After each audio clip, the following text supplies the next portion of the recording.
Alexa? Uy! Vince! Tama na, Vince. Tama na. Sino yan, Alexa? Sino yan? Boyfriend niya? Bakit? Boyfriend niya ako. Matagal na kami. Dalawa Tatlong taon boyfriend. na kami. Bakit ka ba nakikisawsaw? Tama na, Vince, tama na. Ano to, Alexa?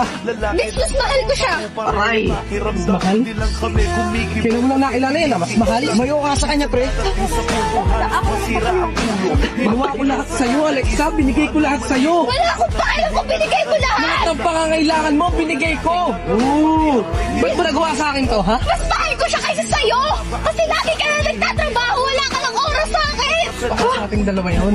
Wala akong pakialam. Lagi sarili mo yung iniisip mo. Ano? Ano daw? Aray ko!